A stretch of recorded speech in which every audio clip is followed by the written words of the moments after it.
Okay, looks like we're live. We're ready to go. Now, we got this 2025 draft coming up in about 2 weeks. I think is it 2 weeks from today? Or is it 2 weeks from tomorrow? I can't remember. I need to check my schedule.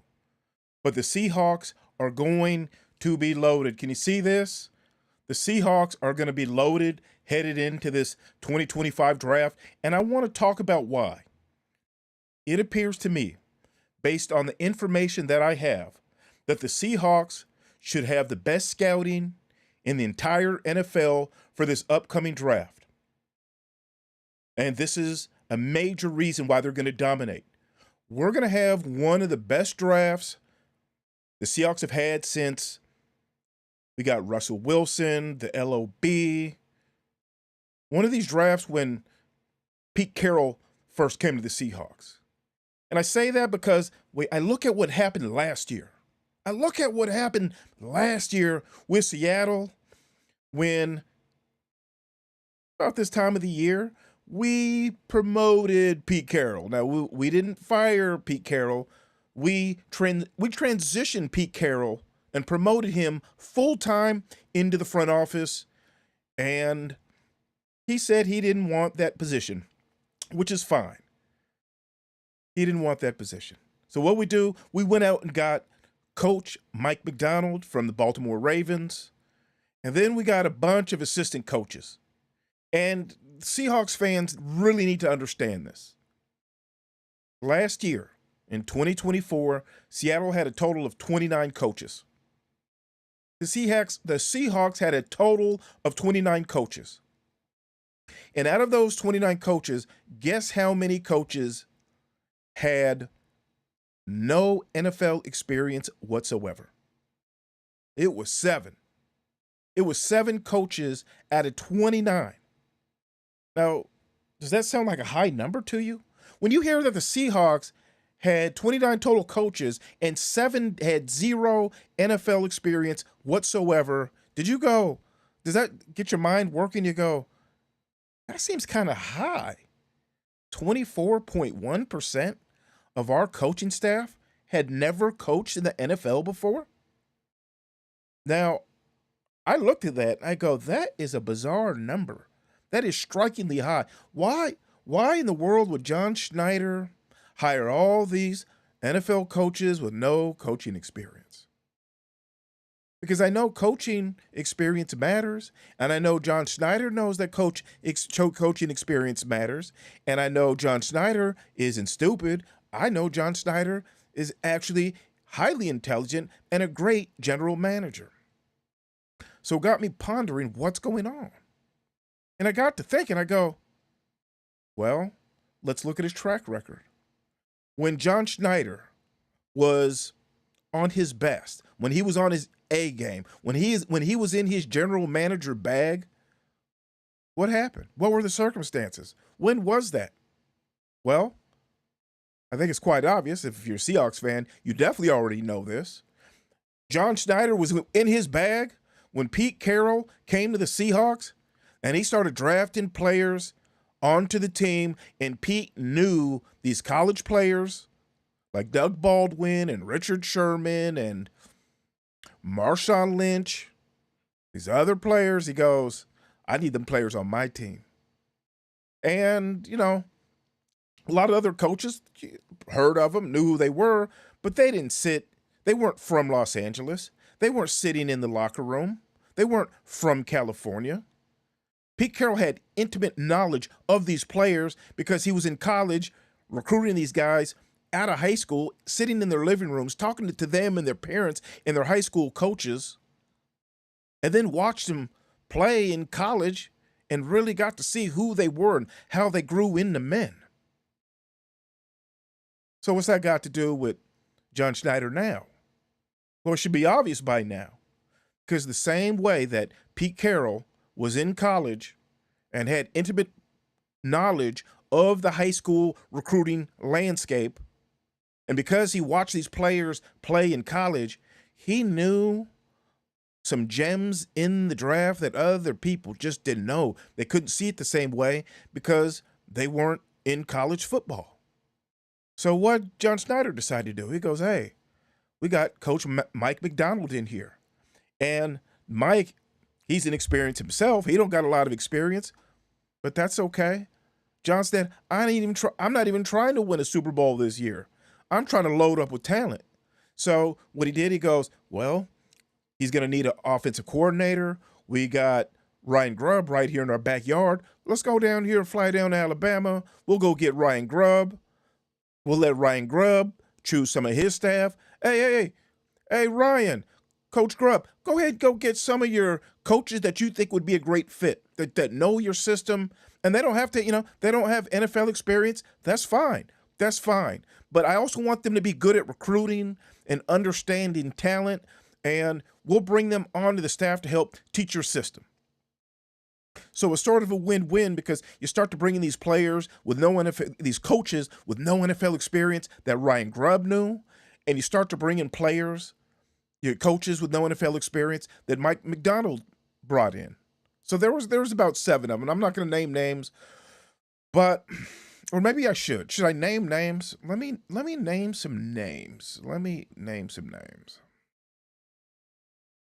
See if I can do that.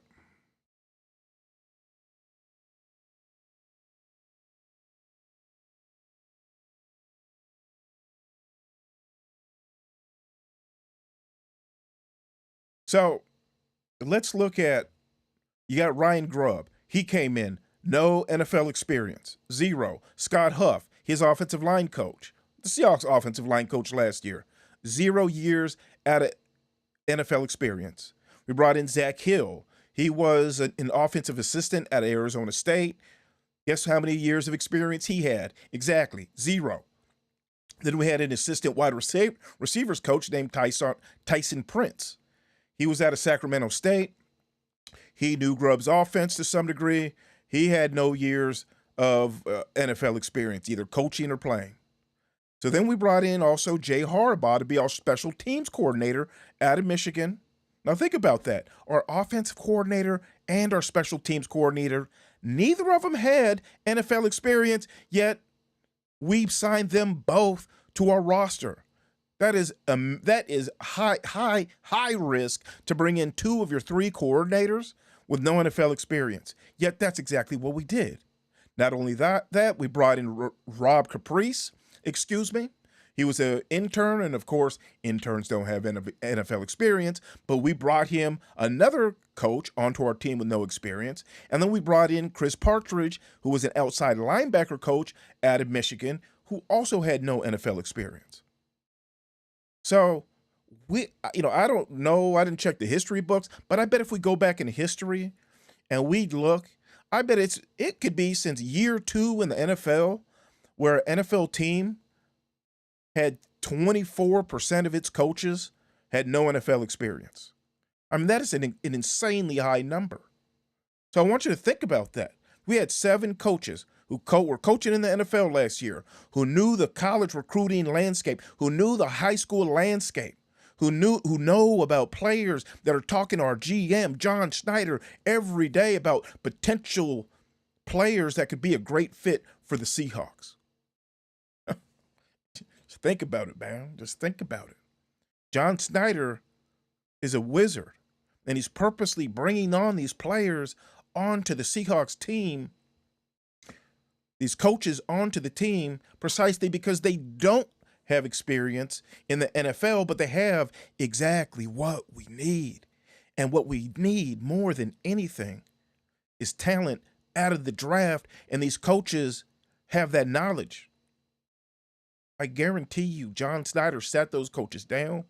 He said, give me a list of some players that you think that can go under the radar, that may even go undrafted, that you believe can be terrific NFL talent because you recruited them, you followed them, you understand their psychological makeup, you talked to their coaches before, you understand how they can fit into the system. Give me some names, man. Give me some names. And those coaches gave up names. They say, hey, I want to help you. I want to be a part of this. I want to help build this. And John Snyder took some notes, man. He took notes from all 7 of those coaches. All 7 of those coaches with no NFL experience, and I guarantee he drained them of knowledge. He vetted them of knowledge of college players.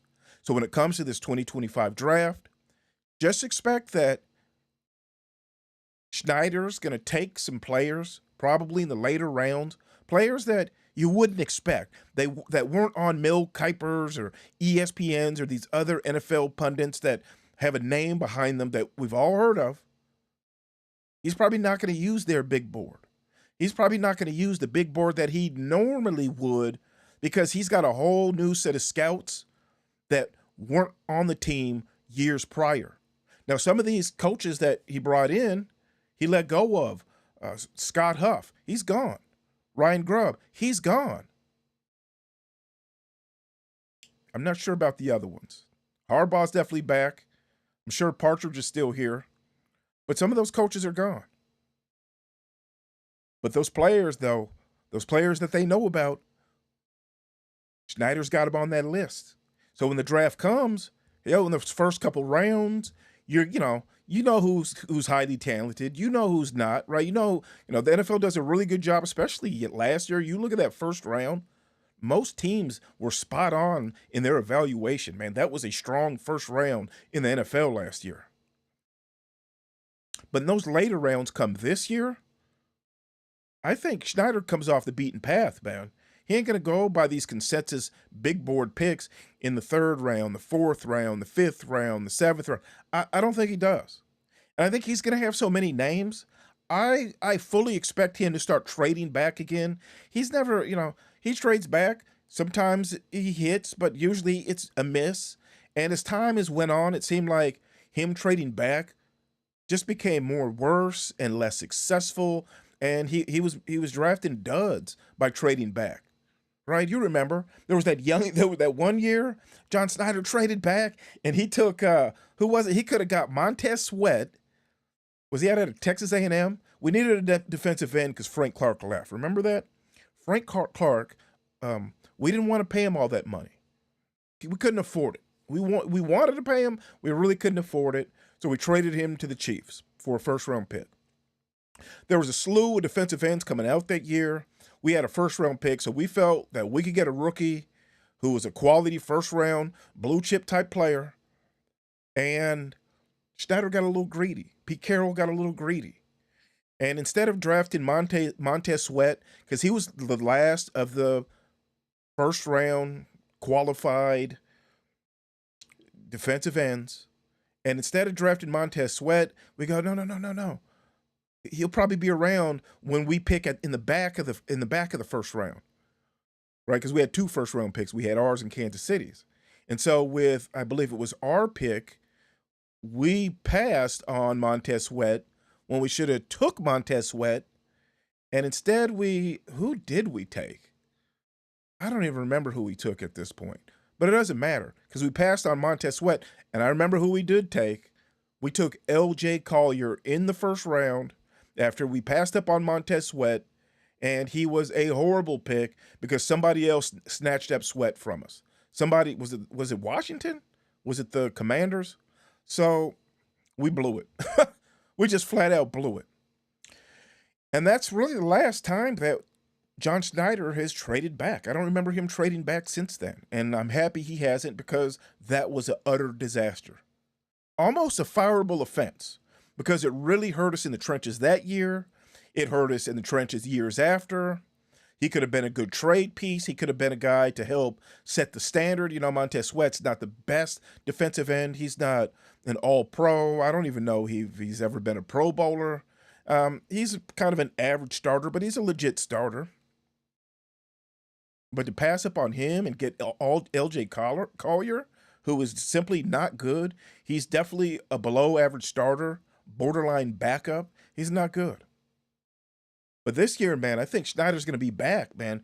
Trading back Schneider, I think, is going to come back. I think he's going to come back this year because usually he does it, these last 2 and 3 years, he's done a terrific job of drafting with himself, with Pete Carroll before while he was here. But this last year with himself, he did a great job of drafting. And he's got terrific scouts. They've been putting the work in. They've been mining out gems. And I think with these additional coaches that they vetted and that are going to have talent for them, I think we can get 4 or 5 starters out of this draft. What do we have? 10 picks? 10 picks? We have 6 picks in the first. Is it 5 picks? 6 picks in the first 100 picks? We're loaded this draft. We are loaded this draft. And with the regular scouting regimen, whatever protocols we use and the rubric we use and the scouts that we use, we're already gonna be great at drafting. Excuse me. But when we bring in those 7 out of 29 coaches with no experience, and we get the players from them, that's really gonna help fill out our roster. That could be another 2 starters right there. Right, so maybe we get 2.5 starters, 3 starters with all those picks, and then because of these new coaches, these NFL coaches with no experience, but they understand the high school and college landscape, they're able to provide the Seahawks and John Schneider and McDonald with 2 more starters. We could get 4 and 5 starters out of this draft this year, and if we do that, we'll be loaded. We could get an all-pro or 2. We could get, 2 or 3 Pro Bowlers. Who knows? We can get, a couple average starters, maybe 1 below average starter. But we're going to be loaded this year. We're going to be loaded. And I hope that just sinks in with people. I do. I hope that just sinks in where people start to realize that, whoa, wait a minute. We almost pulled off the impossible last year. We had 7 out of 29 coaches. Essentially, that means almost. Essentially, it just means almost. We almost had 25% of our coaching staff had no NFL experience and a rookie head coach, and we still had 10 wins. And we had one of the worst offensive lines in the league last year, and an offensive line coach with no NFL experience, and we still had 10 wins.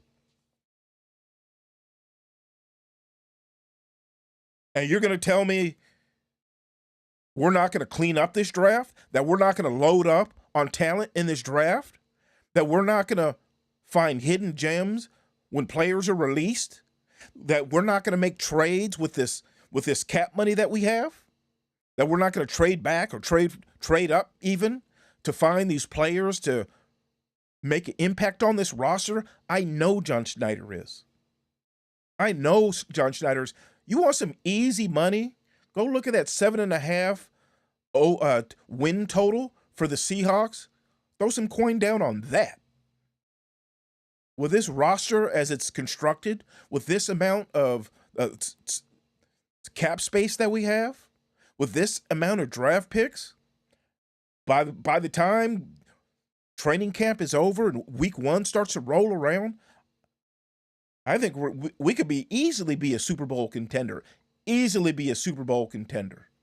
With John Schneider's ability to wheel and deal, man, we're going to be loaded. We're going to dominate this draft. I promise you. I promise you. A lot of guys, I was freaked out earlier too, man. A lot of Seahawks fans were troubled about our offensive line. We have little to no trust that John Schneider's going to build this offensive line the way we needed to. I get that. Like, why would anybody think that the Seahawks are going to have a great offensive line and he's going to do great in the draft, grabbing a center and a couple guards, when he already says, it's like, John has said he doesn't value, guards that much. The interior offensive line, he goes, I'm definitely not going to overpay for a guard. That's never going to happen. There's not there's not that many great guards out there, so I'm never going to try to overpay for one. They don't even make that many great guards, so it just is what it is. You just gotta grab a guy off the streets, right? Isn't that what who was that offensive line coach we used to have? What was his name when we won the Super Bowl? And he was like, oh, you could just grab a guy off the street and have him play guard because it's more about mentality than it is about skill.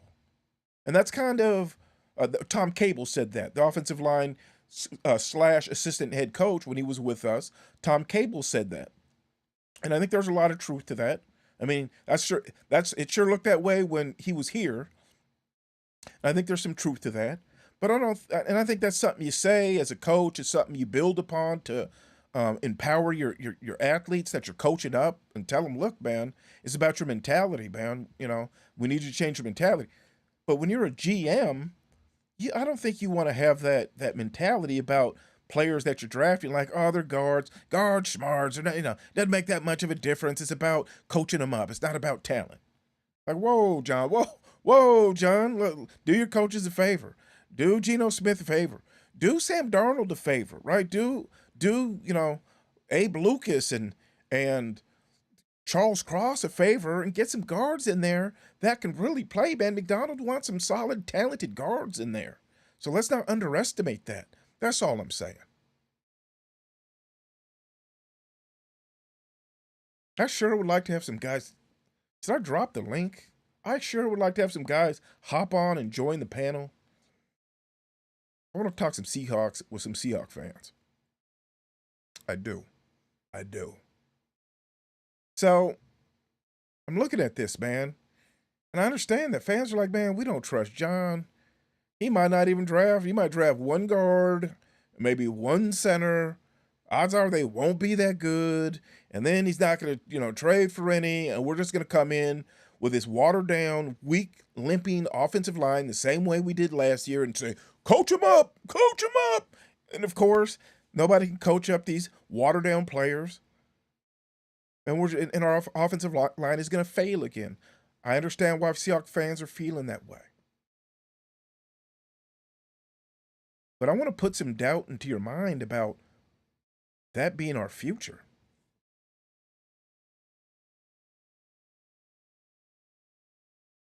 I want to put some doubt into your mind about that being our future, because if John Schneider is on his A game, and John Schneider is most certainly on his A game right now, he knows the pitchforks are out. He listens to the podcasts. He reads the blogs. He listens and watches the national pundits. Jody Allen and her team are in his ear letting him know we got to do something about this offensive line, and he knows the pitchforks are out. He wants to keep his job, so he's going to do everything he can to keep his job. And he's not going to panic. He's not going to panic like a lot of fans want him to do and sign some free agent who probably wouldn't be a good fit, who would definitely be overpaid, when you could get something comparable for five times less the price or more. And that's what he's going to do, because he's spending all his time right now with his scouts, vetting Scott Huff before he left, the offensive line coach out of Washington with no NFL experience that was on our team last year. I know for a fact that, I don't know if it's a fact, but it's plainly obvious that he vetted him on players that we should draft out of college, because he had the best offensive line in the nation. So he was looking at a lot of talent for UW. So he most certainly has a list of offensive talent that we should be looking at. And John Schneider's going to go after him. Hold on one second. Hello? Yeah, it's my daughter. Stay there, honey. What's up? Stay there. Oh, you got the ice cream. Yeah.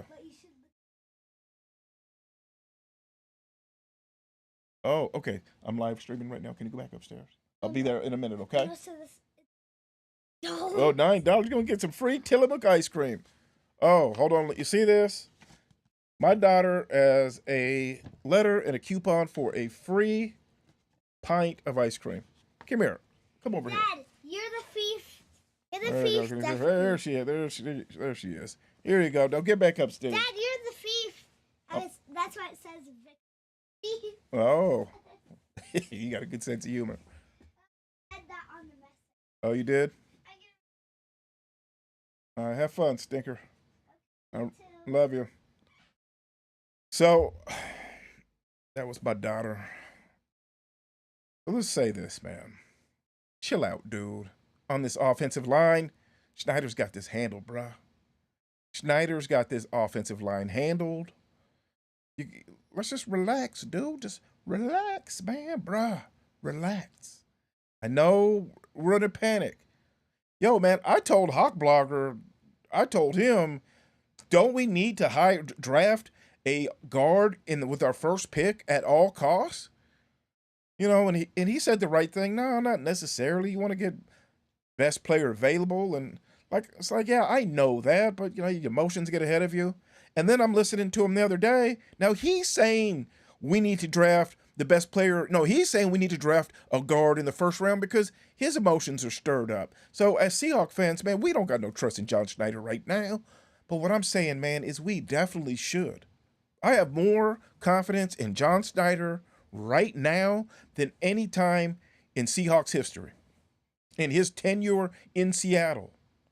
Because that is ballsy. Nothing is more ballsy than hiring 7 coaches with no NFL experience. Nothing is more ballsy than that. 25% of your coaching staff, 24%, has no NFL experience. That's a fireable offense if it doesn't work. If you hire 7 NFL coaches out of 29 and you win 4 or 5 games, let's say Geno got hurt last year, and what's his name? Backup is no good. He was stinking up the house. We won 4 or 5 games with a rookie coach and 7 coaches, including our special teams coordinator, our offensive coordinator, and our offensive line coach. And we stink up the building and only get 4 wins. For John Schneider to only hire 7 coaches with no NFL experience, that could have been a fireable offense. And his crazy butt did it. He said, let's roll him. He's had the Krabs Taylor rolling. We're going for broke. And it paid off. We had 10 wins. Now we got like 10 draft picks. And he's got scouts on top of scouts. Those weren't coaches. Those were scouts. That's what that was. Those 7 coaches he hired last year, those weren't coaches. Those were scouts. Paid professional scouts that had been scouting high school and looking at college players and dissecting that talent landscape like a surgeon, breaking out the scalpel. And the wizard John Schneider, man, I guarantee you, he's got a master list of talent. So kind of, you know, guys that would go under the radar, man, like Cam Chancellor. Nobody knew Cam Chancellor was going to be that good. Pete did. Pete wasn't surprised about Richard Sherman. Pete knew Marshawn Lynch had the heart of a warrior, played like a savage. He knew he was a little nutty, he was a little screwy. He knew he walked to the beat of his own drum, but yet was still a team guy. He knew that he could rally the team and his teammates would respect him and play as hard and want to play as hard as he did. That's what he said. Because I knew he had the heart and soul of the team. I needed a guy like him. I needed him on my team. So I went out and got him. Yo, man, that's how John Schneider's looking at these players, man. I guarantee you Scott Huff gave him about 7, 8 offensive linemen to look at to really say, yo, man, these are guys right here are going to be good. And, you know, other scouts are going to know about these guys. But Scott Huff, our offensive line coach from last year, who got fired because he had no NFL experience, but he was a great offensive line coach in college. He goes, but here's some under-the-radar guys I would say would be a great fit. Here you go, John. Nobody else knows about these guys but you, but here they are. John Schneider said, I ain't spending money on these overpriced free agents. I'm gonna brutalize this draft. I'm gonna brutalize these other teams and dominate this draft. I'm gonna be pulling out. John is sitting back, smoking a cigar right now, sipping on some scotch, cognac, saying, this draft is gonna be the best draft of my career. And that while the fans are freaking out, I'm not freaking out anymore. I see what it is. I see exactly what he's doing, and I'm here for it, John. John Schneider, I was asking, what the hell are you doing? But now I see what you're doing, and I'm here for it. Now, not to mention,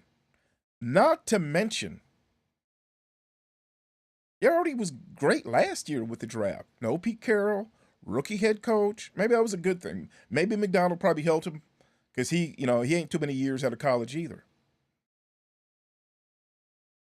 But he nailed last year's draft. The last 2 years, he's nailed it. If he can get 4 or 5 starters, we're good. And he's going to get 4 or 5 starters.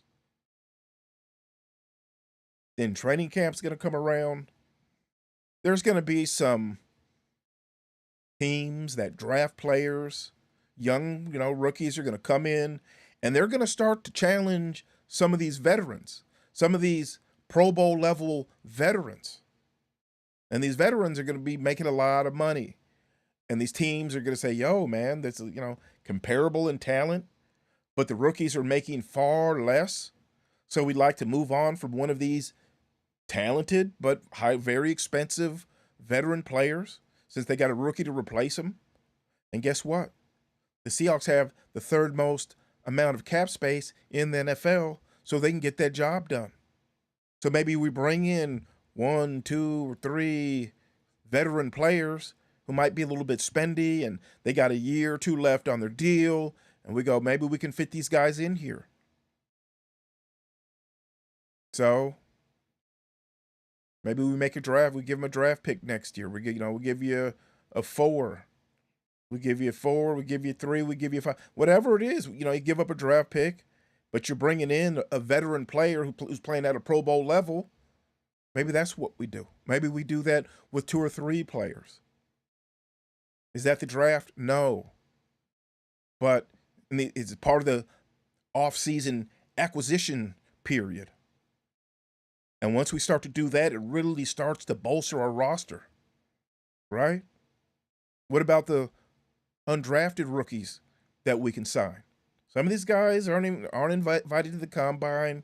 They're not really on anybody's draft board like that, Nobody's really looking at these guys. But we had 7 scouts, also known as our NFL coaches last year. But really they're scouts. And they're going to have some undrafted rookies that could probably be some really good players, potential starters, potential Pro Bowlers. And John Snyder's going to have those names. And once the draft is over, he's going to sign some of these guys onto the roster and let them compete in training camp and see what they can do. So I'm flat out thrilled about what Seattle's going to do over the next, what is it? April. So over the next 4 months, up until September, over the next 4 months, 4 and 5 months, John Snyder is going to put together one hell of a roster, man. This is going to be the best Seahawks team in years.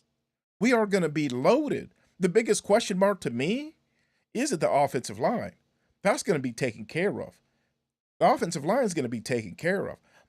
To me, the biggest question is Sam Darnold, our quarterback situation. Is he going to be able to replicate what he did with the Minnesota Vikings? I don't know. How would I know? He's only did it once. He had a great year last year. He looked solid. Yeah, he showed some cracks like he normally showed them, same cracks in the playoffs and the last couple games he played. Yeah, he wasn't as good as he was during the regular season and earlier, no. But yo, man, he put numbers down on his resume. He really filled out his resume last year, right? And if you can do it once, if you can have one good season, usually that's kind of who you are. That's the direction you're headed. Generally, you just don't pop out as quarterback, have 1 year, and then just fall off the map. Unless you have an injury, you blow a knee out or an Achilles. Maybe if you're old and, maybe you pop out a good year because you're finally in a good circumstance, but then the team don't believe in you, and so they kind of cut you or something, get rid of you, let you move on. But he's only 27. He got a lot of tread left on them tires, Sam Darnold does. And to me, man, if Sam Darnold can come out here and just, be in the same ballpark as last year. And with Abe Lucas, his knee getting better, Abe Lucas' knee is probably going to be stronger than it ever has before. By the way, what's Abe Lucas's injury? Is that not odd? I don't know if I've ever heard of a player in the NFL, let alone for the Seahawks, that's ever had an injury going for years. It's like 3, 4 years now. We still don't know what his knee injury is. Oh, but according to what they're saying, it's definitely not arthritis. According to management, it's definitely not arthritis. Okay, if you say so. Okay, if you say so.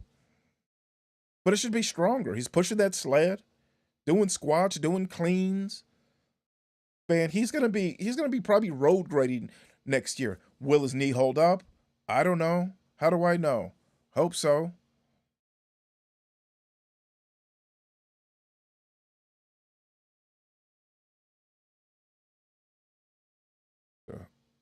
Need to lower my camera, don't I? I just barely see my head. We've got on the left side, we got Charles Cross over there. He had a banged up foot for all of last year, so I think that hurt him. That foot might be strong, man. He might get on the calcium and the chondroitin and glucosamine and the collagen. He's gonna take some supplements, probably get some shots, take a flight somewhere, have a podiatrist look at that foot, get him on a nice program. Who knows what he's doing? That foot might be healthy. He might really prepare that in a way where he's solid through the whole season. And if he is, and we got our two bookend tackles, man, it's going to make it a lot easier for a running game. We get a veteran guard on one side. We draft a starter as another. We draft another backup guard. Maybe we draft a center, or we trade for a center somehow.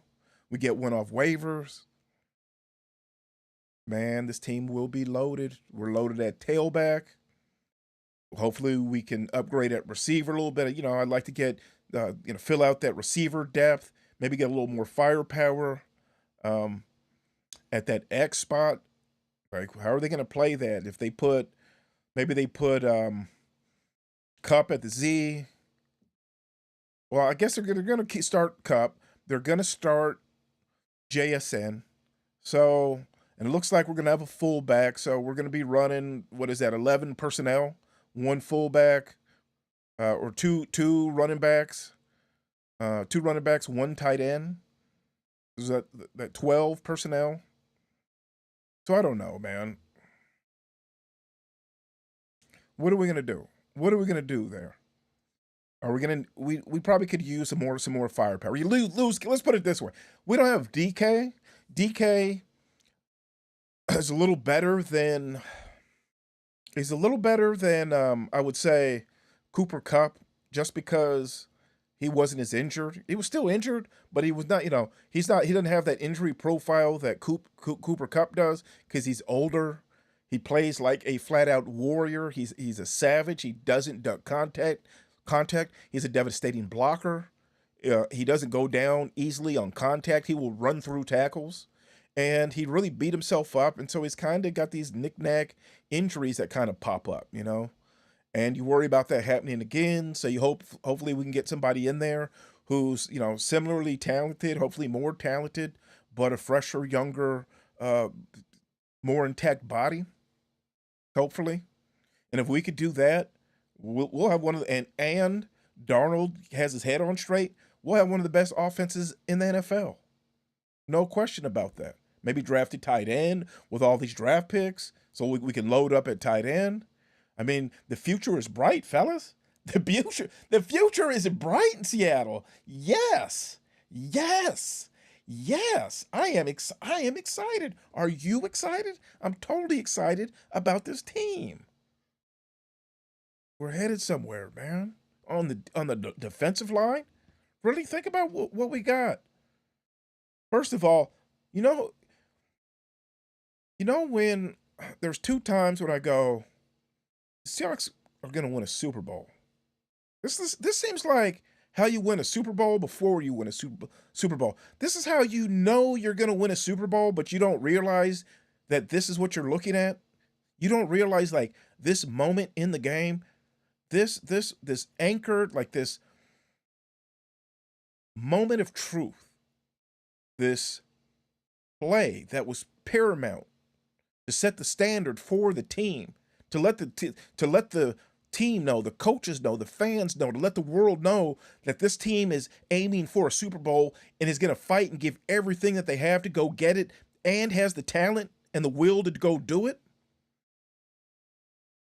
There's a couple of those times for the Seahawks that happened. One is when Sidney Rice, remember we were playing against the Bears? Yeah, you remember. Seahawks in Soldier Field. Was it Russell Wilson's rookie year? And we're on the road, going to overtime, and Russell kind of rolls left, this high arcing pass to Sidney Rice. I think he caught it on the 5, takes 2 steps into the end zone, and boom, somebody just cracked him, whacked him, smacked him, papped him, knocked his ass, knocked him out right there in the end zone. Remember that? Sidney Rice falls out down backwards, looked like he could have tore an ACL the way kind of bent his knees, dropped the ball in the end zone. I was thinking they were going to call fumble on that.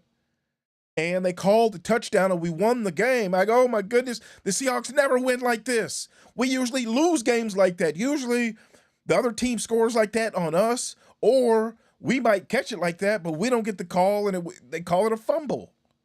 But we got the touchdown. I go, that ain't even the Seahawks. That's not the Seahawks I know. What team is this? This isn't what happens to the Seahawks. This never happens to the Seahawks. It happened to the Seahawks. And then after that game, you go, oh, it ain't like the old days. It ain't like the 90s. It's not like having Dave Craig. It's not like having Rick Meyer. It's not like having these, Kelly Stofers, and it's not like having these other teams. No. We're playing to win. We'll you know what I mean? We're gonna get the job done. That was one of those moment of truth plays. One of those anchors for the franchise to lean on. Like, that was huge to me. Another one of those, it wasn't necessarily a play, but it was another play or another game. Maybe it wasn't even so much the game, or play, but it was a game, but it was when we were at Houston in Texas Stadium. And we were going back and forth with the Texans. And we sealed the deal with Richard Sherman getting that pick 6. I don't know why they were testing him like that. He got that pick 6 and brought it back to the house for a touchdown and sealed the game. That game, go back and watch that game. What an amazing game. After we won that game, I go, oh, we are definitely a Super Bowl team. This is how you win Super Bowls. That's what we are. We're a Super Bowl team. And I remember that same year, or maybe it was the year before, Richard Sherman played a game and he had like 2 interceptions and maybe 3 passes defended. And I remember after the game, I tell my friend, I go, did you see the Seahawks game? Richard Sherman won the game for Seattle, man. That was crazy. And if you look at the box score, you couldn't tell by looking at the box score how much he dominated. And he goes, wait a minute, you said a cornerback won the game for Seattle? Because he didn't see the game. He goes, how often do you see a cornerback win a game in the NFL? Dominate like that? And I had to think, rarely. It's like, Deion Sanders or something, maybe Rod Woodson. It ain't too many corners I could ever say I watch and I walk away and go, the cornerback won the game. They dominated the game so hard, he's the reason they won. Oh, damn. That means Richard Sherman's a Hall of Famer. That's what I said. Oh, so he's like a Hall of Fame type talent then. This is who he is. And it was right then I knew he was special. And then there was another game too. When we were playing the Tampa Bay Buccaneers, our Super Bowl, the year we won the Super Bowl, we were down like 21-0. If you go to field goals and you look at that game, you know how they'll have like a thread, game day threads. I'm Seahawks Magic in there, and if you go read that in there, I'll say when we were down 21-0. I was saying, don't even worry about this game. This is over. We're 100% coming back. Don't even get excited. Don't get emotional about it. Like, are we going to win? Or are we going to lose? No. Know that we're going to win and just watch it unfold. People are like, what? You sound crazy. And then it started to happen. They go, whoa, this is a different way to watch the game, because I could just see, like, We were a dominant team that was not gonna lose. We were refusing to lose, and I was 100% certain we were gonna come back on Tampa Bay being down 21-0. I thought we were gonna win no matter what. And we came back to win the game, and I wasn't surprised at all. And it was after that game I knew we were winning the Super Bowl. You couldn't tell me nothing about it. Well, we had another moment like that last year. We had another moment like that last year. Do you remember when, who was it? It wasn't Mafe. If it wasn't Mafe, who's the other edge that we have? One of these DNs or edges. and what's his name? Grabbed him by the face mask. What's his name? He left. He came back. Short last. I can't even remember. His name's escaping me right now. Excuse me. Not used to live streaming, but you know who I'm talking about. Defensive tackle. He's a tackle. D tackle. We got a late hit on the quarterback by one of our edge players. I think he was an edge player. And what's his name? Snatched him up by the face mask and wouldn't let go. And the guy was like hitting his arm, get off me. And he was like, no, I'm not going to let go. We don't do that. You can't do that here. This Seahawks defense, we've got a code. We have a code that we play by, and you can't break the code. No, I'm not letting go. We don't do that. You're breaking the rules. No. He's flat out, Jaron Reed. It was Jaron Reed. And Jaron Reed goes, we're not doing that, man. And you could get mad, and you could howl, and you could throw a fit, but I ain't letting you go. I'm going to hold you accountable right now, homie. It ain't going down like you think it's going down. You ain't getting away with this. They go over to the sideline. Jaron Reed is still holding on to his face mask. On the sideline, holding his face mask, letting him know, like, no, never again. I'm going to embarrass you. I'm going to let everybody on this team know that we don't do that. We were bought in. We're focused. We've got a standard. We're disciplined. And we don't accept these mistakes. I know you're trying to get loosey-goosey and you're being selfish and you have more discipline in you than to play like that, and you're just deciding to do that out of selfishness, and I'm going to call you out in front of the team, in front of the hometown fans, and in front of the nation. I'm going to embarrass you in front of everybody, and if somebody got to something to say, I'll snatch their face mask up too. That's why we re-signed Jaron Reed, and that right there, my friend, is another one of those anchor moments, one of those moments of truth, where you just look and you go, oh, that's who we are. That's who this defense is. Mike McDonald's defense, man, has got Jaron Reed and these players bought in 1,000%, and they want to lay it down this year. And this team is going to be healthy. We got Leonard. I don't even got to name the players. We're loaded almost at every position.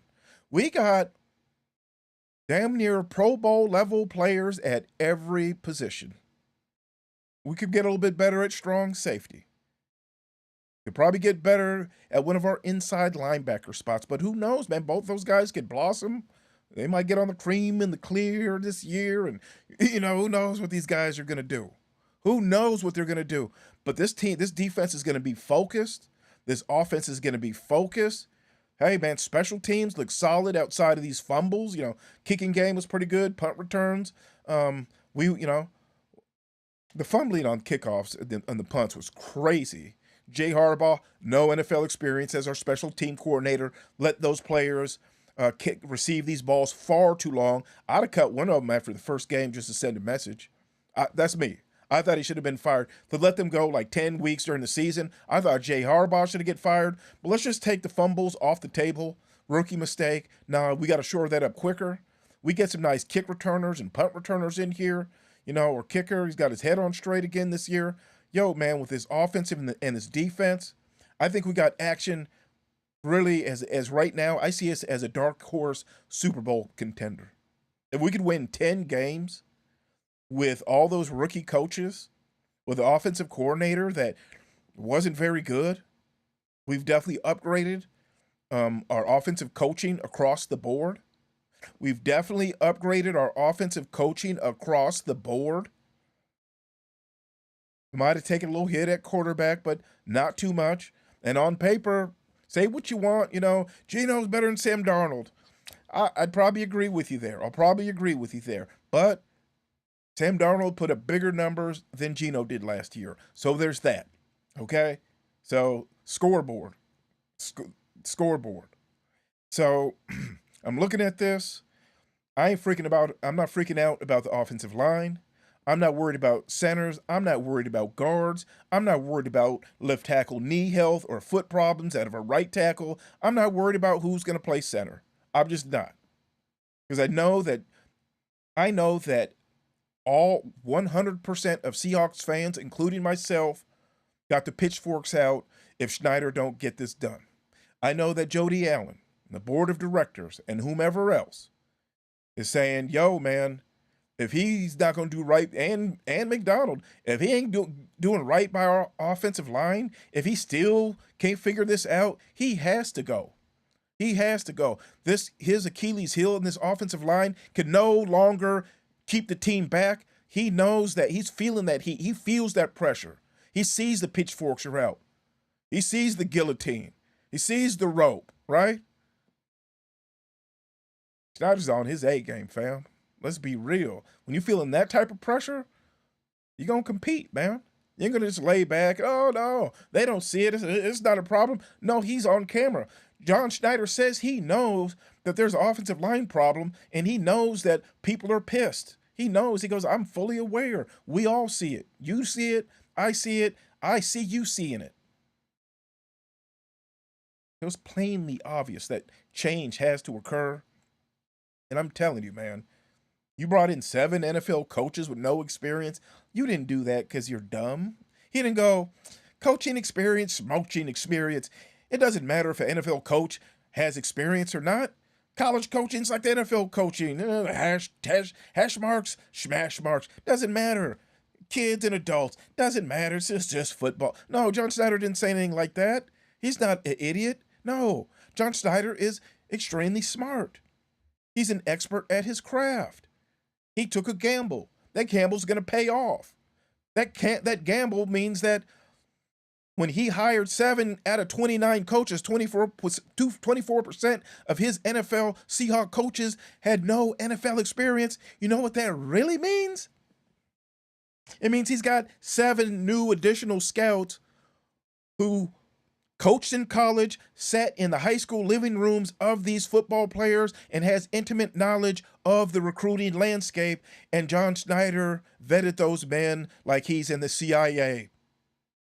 And when he's going to take those lists of players and he puts them up on his big board and he's got all these draft picks and he starts to trade back and trade forward and he starts to bring in the players that he thinks are going to be the best fit, I am certain, I am highly confident, and you can call me out and say, come on, man, you said that we were going to have 5 starters out of this draft, 2 all-pros.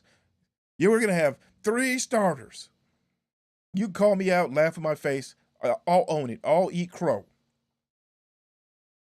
But I'm not going to have to eat crow because I'm going to be right, because John Schneider already took the risk, and the risk has already paid off because he brought in all those coaches with no NFL experience, and we got 10 wins.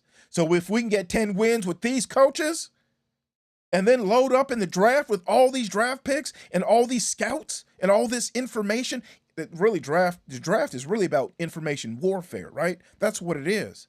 And he had 7 more spies on his team than any other team. We've got a distinct advantage in this draft. And that's why we're going to flat out dominate. This is Seahawks Magic. Hit the thumbs up on the video. Would you please? Please subscribe. Please subscribe. Have a great week. Have a great evening. I'm out of here. Later.